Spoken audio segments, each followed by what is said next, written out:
Hello there, welcome back to my Pauper Flophouse of Misery. This time I'm playing green-white Bogles, or Hexproof, or Auras, however people want to call it. This is not a deck I enjoy playing at all, since every time I seemed to play it, I just kept being smashed. This is the only deck that over time I've had a net negative rating, and it's not close. This is sort of mostly like the popular lists you'll find that occasionally 5-0 a daily event. The entire strategy you may well be familiar with is find a hexproof creature and then put enchantments on the creature, some of which get better for each enchantment you have, so hopefully you spiral out of control and smash your enemy with a gigantic trampling lifelinking creature. This build is slightly different than many of the other ones you'll find. For one, I have 2 planes in my deck, since drawing an untapped white source tends to be incredibly important from the last couple of leagues I've played in, where I end up drawing tons of forests and being unable to cast white cards. I have 18 lands as opposed to 17, again because you keep having to keep one landers, and then if you don't draw a second one, and then you're just flooded with Bogles and Scouts and unable to cast Ancestral Mask. That's terrible. Instead of a bunch more 3-drops in Aura Gnarlid, I have a couple of Sylvan Ranger.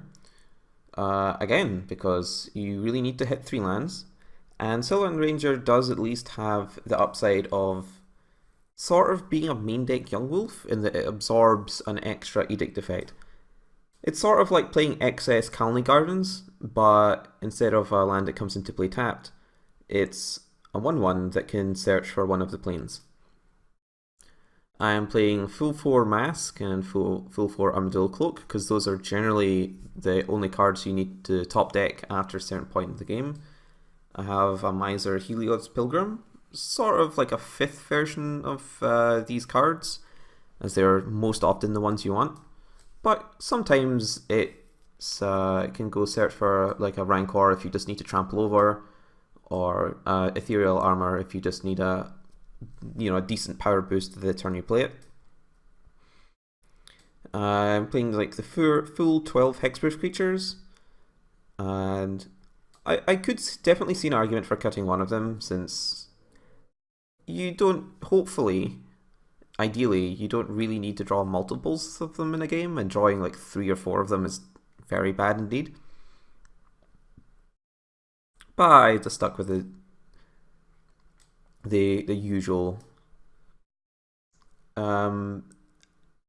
One other slightly unusual thing is I have like 2 Hive Umbras and a Spider Umbra.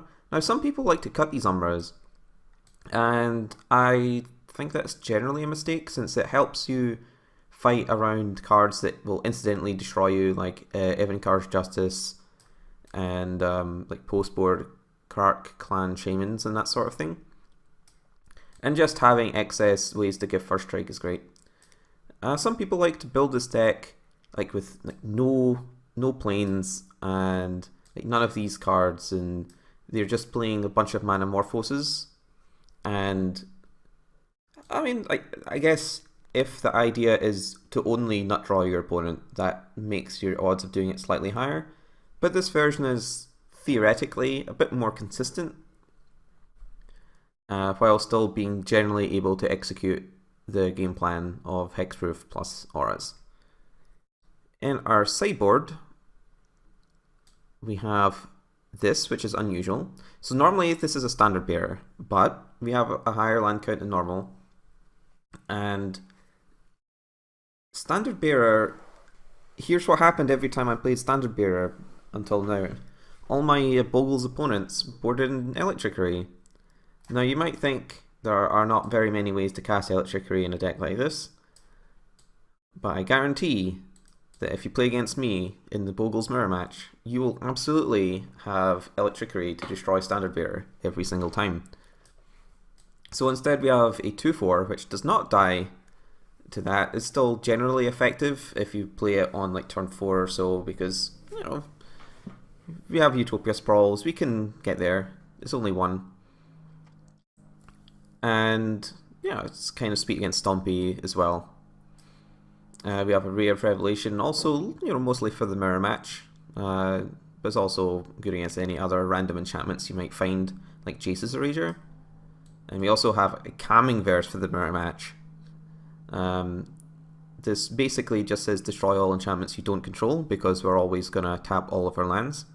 If you're wondering why it asks to destroy all of my things if I have untapped lands, it's because back in the day there used to be mana burn where you took damage for excess mana in your mana pool. So it was technically a drawback. But here, of course, we're just going to tap all of our lands and ideally destroy our mirror match opponent. Disciple of Law is an unusual one.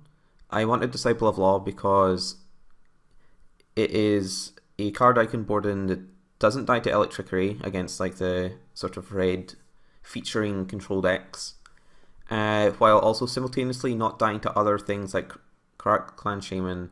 It can block Atogs without dying. It can block, say, a Keldon Marauder and then get suited up the turn after.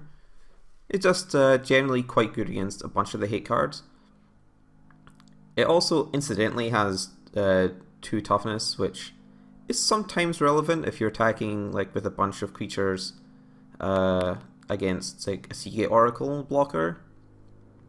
And the cycling ability is actually fairly relevant because sometimes you just don't have white mana, and while you don't want to cycle your sideboard cards, being able to cycle it is good when, you know, you're in a position where if you top deck an Armadillo Cloak or an Ancestral Mask or a Rancor or something like that, then you win the game and then you draw this. So you can, you know, cycle your excess creatures. We have a lifelink for, you know, the race matchups. We have a couple of gut shots. These are primarily for Spellstutter sprites. Spellstutter sprite is great against you, but obviously kills Delvers too. It also kills Standard Bearer in the mirror match, so you sort of have to bring it in there. We also have some Aerial Volley, since, again, Spellstutter Sprite probably the best possible card against this deck, since it always hits like a high value target, because we have so many good cards at 1 mana.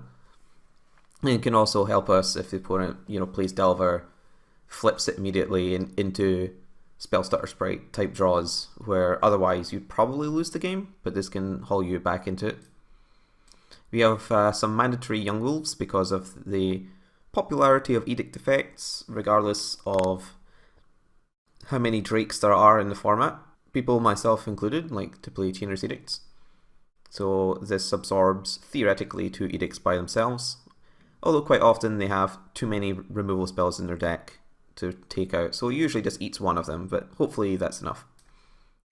And we have a couple of Gleeful Sabotage, like against Affinity, and technically the mirror match too, so we sort of have a million card for the mirror match. Maybe because I hate playing the mirror match? Who knows? One card notable with its absence in the sideboard is something like Moment's Peace or Tangle. And like those cards are definitely good against like the Izzet Blitz decks. But all that happened when I had that card in my sideboard before is that like the Izzet Blitz decks, if they're gonna murder us, they usually have a Dispel or something to prevent exactly that scenario. So I'm just writing off the Izzet Blitz deck as like a bad matchup, and that's fine. So I'll see you in round 1. And hopefully we can hexproof some people out. Hopefully.